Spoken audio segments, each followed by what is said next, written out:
When you hear the sound of the bell, you know you're in the championship rounds with King Amin of Essex. So let's get to it. Got to recap the world title action from last week. And even on the domestic stage, we're going to start with Emma, the Dolanator, Dolan with a dominant unanimous decision. And I think she's ready for the world stage. I think right now, right, she's in the super flyweight. That's 115-pound division. Right now, the best opponent, she could go to Australia and face Taylor Robertson, I believe. Um, she's number 6 in the WBO. Ideally, though, Emma Dolan, the only sanctioning body that she's ranked in is the IBF.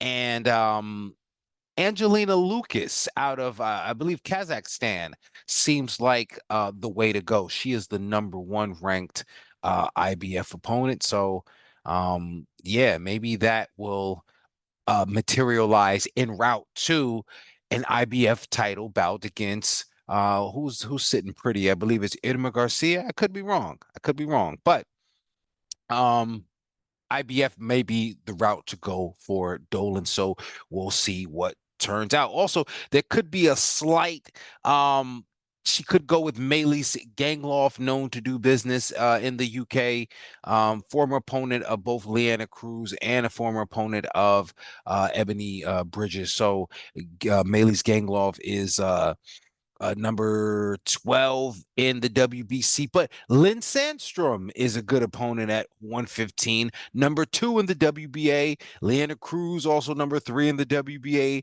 Gangloff, again, number 9 in the WBA. So let's see what happens with Dolan. Let's also see what happens with the IBF title in the strawweight 105-pound division. I talked a little bit about that last week. Sol Cudos out of Argentina is the new IBF champ. It was a controversial split decision, and a lot of people thought it could have gone the other way. But does that now? I think, you kind of got, Central America, South America. This fight could be, big in Costa Rica for Yokasta Valle in a unification bout.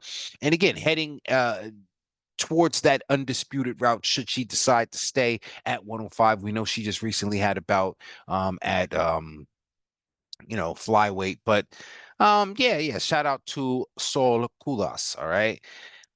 Tiny Tina Rupprecht, a former opponent who beat Yokasta Valle but lost to Sanisha Estrada, won by majority decision versus Sumire Yamanaka, the former IBF champion. And now that makes Tiny Tina Rupprecht the undisputed atomweight 102-pound champ. So kudos to her. I think 102 is a rather thin division, as is many other divisions in women's boxing, but this one especially so. So not really sure what Rupprecht does from here, but congratulations to her. Undisputed is a very highly touted accomplishment for sure. So let's talk about recent signings and MVP on a roll. All right. I mentioned last week, Matchroom perhaps letting some contracts expire, and now MVP doing some cleanup, picking up Ellie Scotney. Yes, Ellie Scotney, the bantamweight unified champion, 1 belt away from undisputed, has signed with Most Valuable Promotions, and we'll talk about the bouts that will result as a result of these signings. Also, Shurretta Metcalf. Yes, IBF bantamweight champ has been signed. Unified WBO and WBC bantamweight champ has been signed. So you got 2 bantamweights. I'll talk more about that. Not as obvious one might think. Also, it might be obvious that Jennifer Miranda did sign with Most Valuable Promotions. That is the reason why she will be facing Alicia Bumgarner. So.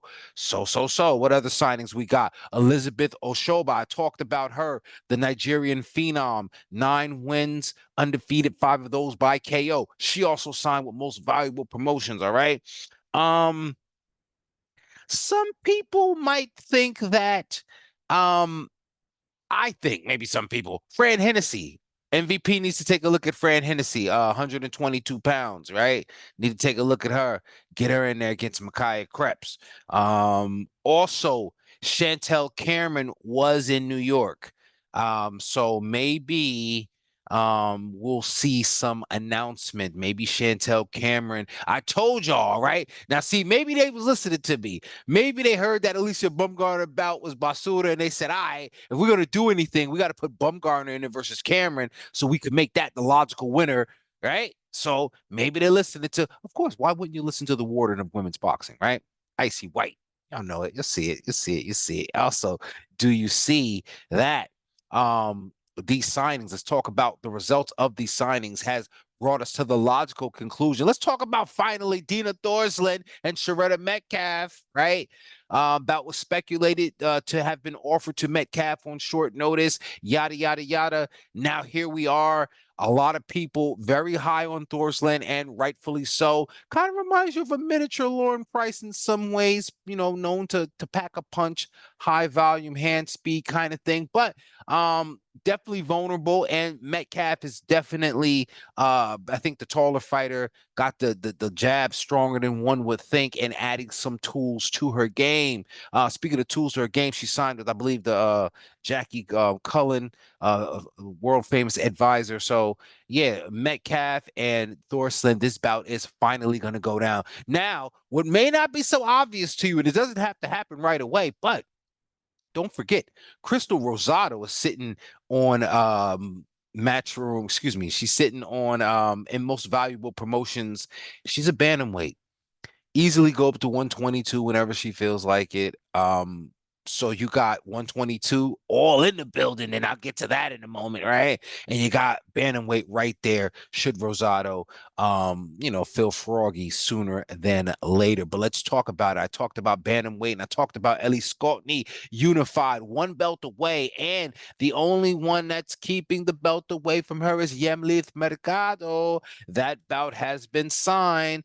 Undisputed, somebody's going to walk away. And I didn't realize how tall, how big Mercado was. But Scotney, she's a girl from Catford. She doesn't back down easily.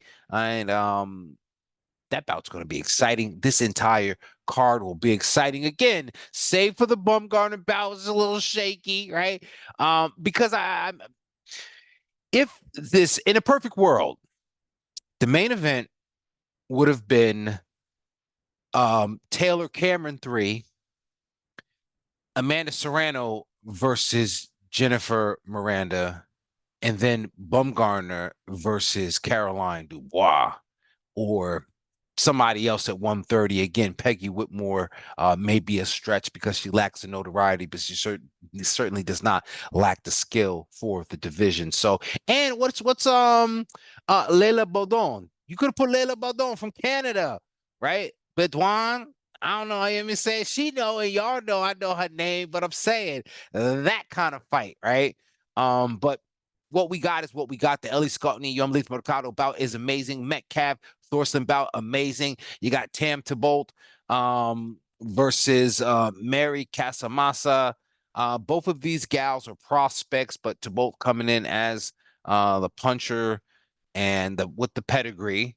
And kind of Casamassa's coming in more raw talented, but they're fighting men's rules. Middleweight should be a banger, all right? Also, this weekend, well, not this weekend, but what has been announced, we'll get to fight week. But you got Mary Rivera versus Viviana Cruz Corridor, 9-2 with 5 KOs. I'm talking about Ruiz Corridor. She's in a title bout, trying to get her a strap. DeBella, somebody's helping her, trying to get position. She was trying to fight Metcalf at one point, but she's in there against Maria Rivera. And you know, it's for a vacant WBA at flyweight. So, you know, we'll just see how this one turns out. I know that you know, it's probably kind of obscure, but it may be worth watching because, like I said, Ruiz has been mentioned in the conversation, even though she's, you know, fighting at flyweight. I think she fought at junior fly as well. So again, she's just looking for her opportunity. So we'll see that name pop up again. Also a name. I gotta get this one right too. Farmaru Netasiri. She's 16-0, 6 KOs. I believe she may be Philippine, but she's fighting out of Germany. She's a WBF, kind of an obscure title. But yeah, she's fighting against Isis Vargas Ruiz, a well-heeled fighter at only 10-6. Some of her losses are to Irma Garcia and Yamileth Mercado, as well as Micaiah Krebs. So this is a super bantamweight, 122-pound bout that'll be happening in May. The aforementioned Cruz bout is in late April, and another bout that. Now, here's the thing. We waited all this time for this. Okay. I'm gonna leave it there. Franchon Cruz Dezern returns on the Hall of Fame induction weekend in Canastota, New York. She'll be defending her WBA and WBC titles against little-known Satali Ortiz, 4-1 with 1 KO. She's like 5'3". Franchon Cruz Dezern is about like 5'9", 5'8", 5'9". Definitely the size advantage, and maybe needing let's call it a soft touch before a big fight in the division. But I'm not sure this is what we waited for, but it'd be good to see her in action. Also that weekend, can't wait to see Sydney Sweeney. She's going to be the Grand Marshal for the Hall of Fame weekend in Canastota, New York. So that fight is Hall of Fame weekend, and Sydney Sweeney will be in New York, upstate New York, as the Grand Marshal for the parade. In light of her starring in the Christy Martin biopic. So shout out to Sydney Sweeney, and shout out to the episode I did covering that a couple months ago. Be sure to check out. And yeah, so Christy Martin has been on a press run. Specifically, she was on the Boxing Voice earlier today. Shout out to TBV. And, in light of the signings that I mentioned, in light of the announcement of the fights that were mentioned, you're always going to hear questions about Claressa Shields. Should Claressa Shields sign to MVP? And you also see at least Shields would like to think that Amanda Serrano is taking jabs at her. And, it just kind of seems like, a hit dog gonna holler. And if ain't nobody talking to you, if someone says that they're the highest paid female fighter, then let them say it. Like, why do these things have to bother you? But, you know, all that is to say, Claressa Shields, I don't think she's missing out on any thing when it comes to all this women's fight progress, if you will. I think she's making progress in her own right, in her own way, and she has to do such because for one reason or another, seemingly or not, she may find it difficult to find allies, maybe more frenemies, maybe people that don't want to piss her off, end up on the wrong side of the GWOAT's, negative energy, but don't really see the allies and the camaraderie that is maybe circulated amongst some of the other female fighters.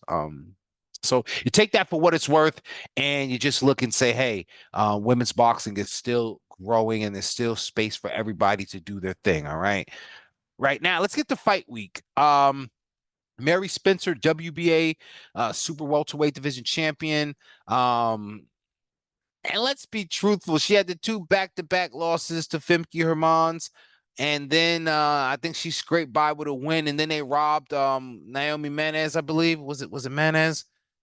I don't know, but yeah, it's just a very shaky showing, and not really a solid championship run, and hopefully this fight tonight could validate that. Not really sure, but yeah, by the time this one airs, that fight is tonight from Canada. She's facing a well-heeled opponent who's fought Shadeja Green and Marie E. Decaire, some other names, but this if Spencer is looking for the referee and the hometown advantage to give her another split decision or majority decision win.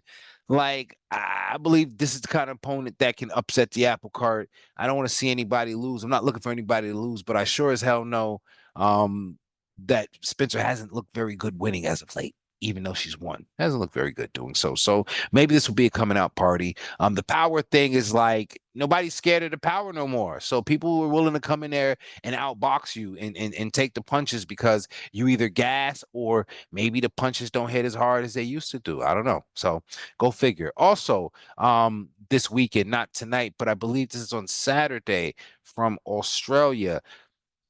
She is the IBF middleweight champion, a division that has been stalled and abandoned, all but abandoned by Clarissa Shields, 160. So the Delcy Robinson fought Kay Scott for the vacant IBF title. She's the IBF champion now with that win, and she's fighting for the WBO vacant title versus Chloe Chaos. So this should be a pretty exciting bout. Robinson putting together, Ludification. I just don't want her to go out like Janet Beck, the middleweight division, both within the men and women's seems to be stalled at times. But let's see if Desley Robinson can do it some justice. Now, that's pretty much it. I hope I did you guys some justice. And if I didn't, you guys will let me know in the comments. Drop a like. Don't forget to subscribe and share this video because boxing is our thing and women's boxing is boxing. And I appreciate you guys. Until next time.